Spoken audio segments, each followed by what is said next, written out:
ETF index mutual funds నేర్చుకుని stock మార్కెట్లో రాణించాలనుకుంటున్నారా? వెంటనే ఈ నెంబర్కి కాల్ చేయండి. నమస్తే రమ్మగారు. నమస్తే జయ. రమ్మగారు, మనస్సుని కంట్రోల్లో చేసుకోవాలా? అసలు కంట్రోల్ అవుతుందా? ఎందుకంటే పరిపరి విధాల పరుగులు పెడుతూనే ఉంటుందండి. మనం మనుషులు స్థిరంగా ఒక చోటు ఉంటాం, కానీ ఇది మాత్రం ఎక్కడికెక్కడికో వెళ్ళిపోతూ ఉంటుంది కదా. ఎట్లా రమ్మగారు? మనసు మాట వినదండి. డ్యామ్ షూర్గా. మనసు మీద బుద్ధికి కంట్రోల్ ఉండాలి. బుద్ధి వేరు, మనసు వేరు కదా జయ. బుద్ధికి మంచి చెడు విచక్షణ తెలుస్తుంది. ఇది this is good, this is bad, ఇది చేయవలసిన పని, ఇది చెయ్యకూడని పని అనేది విచక్షణ బుద్ధికి ఉంటుంది. ఓకే. మనసుకి ఉండదు. మనసు ఇప్పుడు బుద్ధితో మనం ప్రవర్తిస్తాం. అవును. మనసు పరిపరి విధాల పోతున్నా కూడా కొంత కంట్రోల్ సాధిస్తూ ఉంటుంది బుద్ధి. ఒక్కొక్కసారి మనసు విశృంఖలంగా అయిపోతుంది. అప్పుడు బుద్ధిని తోసిరాజని ప్రవర్తించేస్తుంది అది. అవును. అంటే తోసిరాజని తను ఏదనుకుంటున్నానో అలా ప్రవర్తించేలాగా చేస్తుంది. బుద్ధికి పదును పెట్టాలి. బుద్ధిని సరైన దాన్ని చేసుకోవాలి. మన బుద్ధి ఉంటే మనసు మాట వింటుంది. కంట్రోల్ చెయ్యాలి. నువ్వు ఎప్పుడు కూడా మనం సెల్ఫిష్గా ఉండాలి, ఉండకూడదు. సహాయం చెయ్యాలి, చేయకూడదు. ఇతరులకు సహాయం చేయాలి, అదే లెవెల్లో ఇతరులకు సహాయం చేయకూడదు. చెప్తా కాంట్రవర్షియల్ పాయింట్స్. మంచి చేయాలి, చేయకూడదు. తప్పు చేయాలి, చేయకూడదు. రెండిటికి రెండు ఉంటాయి, అన్నిటికీ రెండు ఉంటాయి. ప్రతి దానికి రెండు పార్శ్వాలు ప్రతి విషయానికి ఉంటాయి. కుక్కకి పాలు పోయాలి, పాలు పోయటం కుక్కకి పోయాలి, పాముకి పోయకూడదు కదా. కుక్కకి పాలు పోస్తే అది ఏం చేస్తుంది? విశ్వాసం చూపిస్తుంది. పాముకి పాలు పోస్తే పగబడుతుంది అది ఎప్పటికైనా. ఆ విచక్షణ ఉండాలి కదా, కాటేస్తుంది కదా. ఈ విచక్షణ దేనికి ఉంటుంది? మనసుకు ఉండదు. మనసుకి పాలు పోయటం మీదే ఉంటుంది. మనసు పాలు పోయటం అనేది ఒక ఉత్తమ క్రియ, ఒక పని, ఒక సంతోషాన్ని కలిగించేది దేనికి పోసినా సరే. బుద్ధికి దీన్ని పోయచ్చు, దీన్ని పోయకూడదు అనే బుద్ధి ఉండాలి. బుద్ధిని పెంపొందించుకోండి. సెల్ఫ్ లవ్, నన్ను నేను ప్రేమించుకోవాలి, నన్ను నేను కుంగు తీసేసుకోకూడదు, కానీ నన్నే ప్రేమిస్తానని అనకూడదు. నార్సిజం అంటారు దాన్ని. సెల్ఫ్ లవ్ చేయకూడదు అది. మళ్ళీ ఇతరులతోటి మర్యాదగా ఉండాలి. అవతల వాడికి మర్యాద లేనప్పుడు నువ్వు ఉండాల్సిన అవసరం లేదు. కామన్ పాయింట్ ఒకటి పెట్టుకుని నేను అలాగే ప్రవర్తిస్తానంటే నాకు ఏది ఇష్టమో నేను అదే చేస్తా అంటుంది మనసు.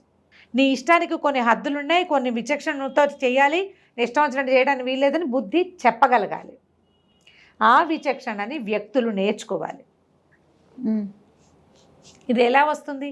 ప్రపంచాన్ని చూస్తూ, మన అనుభవాలని మనం తెలుసుకుంటూ, ఇతరుల అనుభవాలు వింటూ, విచక్షణతోటి ఏంటి ఇది అసలు ఒకటి జరిగింది, ఒక సంఘటన, మన తప్పెంత, అవతల వాడి తప్పెంత, మనం ఏం చేసాం, అవతల వాళ్ళు ఏం చేశారు, మనం కరెక్టా కదా, అసలు నాకేం కావాలి, నాకేం అక్కర్లేదు, ఇంత బేరీ చేసుకోవటం రావాలా? అవునండి.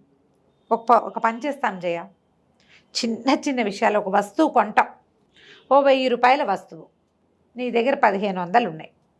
నువ్వు ఒక 1000 రూపాయల వస్తువు కొనేస్తే 1000 పోతుంది, 500 మిగులుతుంది. ఇప్పుడు ఈ 1500 ఉంటే నీకు ఒక నెల ఖర్చులు గడిచిపోతాయి. ఈ 1000 రూపాయల వస్తువు కొనాలా వద్దా అనేది నీకు నువ్వు ఆలోచించుకోవాలా. మనసు నీకు అదంటే ఎంతో ఇష్టం. ఇక్కడ మనసా ప్రవర్తించాల్సింది బుద్ధే కదా. ఖచ్చితంగా కదా. మనసు ఎప్పుడు ప్రవర్తించవచ్చు? మనకి 1500 కదా, 5-6 రూపాయలు ఉన్నప్పుడు 1000 రూపాయలకి ప్రవర్తించవచ్చు. ఇది ఒక చిన్న ఎగ్జాంపుల్. నీకు ఒక 25,000 వస్తుంటే నువ్వు 1,00,000 వచ్చేదాన్ని పోగొట్టుకోకూడదు. 25,000 పని నీకు ఎంతో ఇష్టమైన పని అయినా సరే, 25,000 కోసం 50,000ని 40,000ని పోగొట్టుకోవచ్చు, 1,00,000ని పోగొట్టుకోకూడదు. చిన్న వాటి కోసం పెద్దదాన్ని ఎప్పుడూ చెడగొట్టుకోకూడదు. ఆ చిన్న వాటి మీద నీ మనసు చాలా ఉంటుంది. మనసుని సాటిస్ఫై చేసిన కొద్దికి సముద్రపు అల అది అట్లా వస్తూనే ఉంటుంది. దాన్ని కట్ చేయి ఎప్పటికప్పుడు. బుద్ధితో దాన్ని సొట్టగొట్టేసేయి. బుద్ధి ఒక సుత్తిలాగా కొట్టేస్తుంది మనసుని. అది ఇట్లా తెరుచుకుపోతుంటుంది, ఇది దీన్ని కొట్టేస్తూ ఉంటుంది. కొట్టనివ్వు, కంట్రోల్ చేసుకో మనసుని. బుద్ధికి ఆధిపత్యం ఇవ్వాలి. ఇప్పుడు కూడా మనసుకి ఆధిపత్యం ఇస్తే నువ్వు నీ మనసే మిగులుతాయి, నీకు ఇంకేం మిగలవు.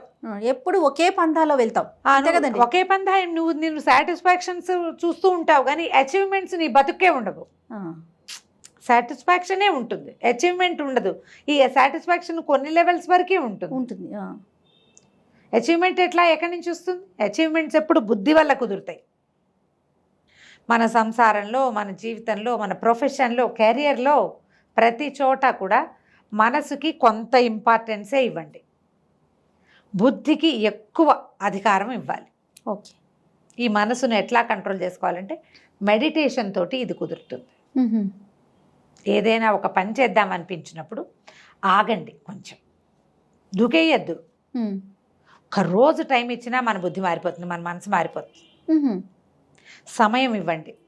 తొందరపాటు, పెళ్ళికి ప్రేమించుకున్నారు, ఏదో ఫ్రెండ్షిప్ చేశారు, పెళ్ళి అవతల వాళ్ళ ప్రపోజ్ చేశారు, దూకేసి పరిగెత్తేసి తెల్లారే చేసేసుకోవద్దు. ఓకే. టైం తీసుకోండి. ఓకే. ఫ్రెండ్షిప్, కమిట్మెంట్స్, వీటికి కూడా దూకేయద్దు. కాస్త ఆగి డిసైడ్ చేసుకోండి, నేను కరెక్టా కాదా అనేది ఆలోచించండి. సెపరేషన్ ఏమనాలి దాన్ని మనం, బ్రేకప్ కూడా సమయం తీసుకోండి, డివోర్స్ కూడా సమయం తీసుకోండి. వ్యాపారంలో పెట్టుబడి పెట్టేటప్పుడు మీకు మనసు చాలా ఉత్సాహంగా ఉంది అయినా కూడా బుద్ధిని ప్రచోదనం కలిగించండి, బుద్ధికి ఆలోచించండి, సమయం తీసుకోండి. కొంచెం గట్టిగా గాలి తీసుకోవటం, కాసేపు గాలిలో తిరగటం, కొంచెం ఆలోచించడం, ఒకసారి ఒక పేపర్ మీద పెట్టి వాటిని అట్టుడు రాసి పెట్టుకోండి, అప్పుడు చేయండి. మనసుకే ఇంపార్టెన్స్ ఇచ్చి నా మనసు అంటే ఈ మనసు మీతోటే ఉంటుంది. అవును. మిమ్మల్ని ఎక్కడికి వెళ్ళనివ్వదు అది, ఎందుకు ఆ పని చేయాలి? అంతే.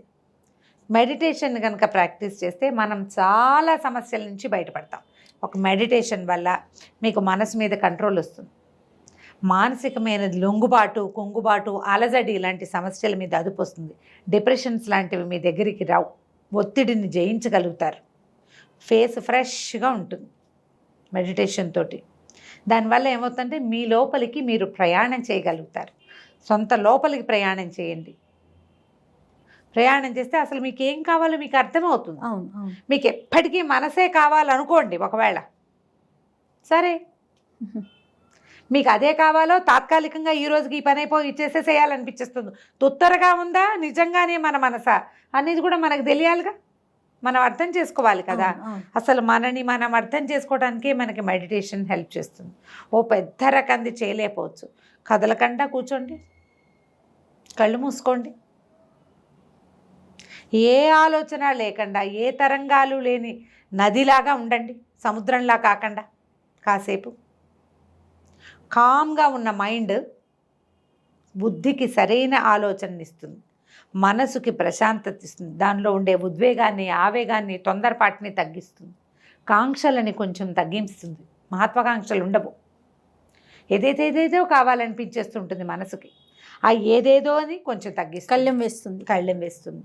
ఆలోచించి చూడండి, ఇలా మనం ఆలోచించామా చాలా మటుకు కంట్రోల్ వస్తుంది.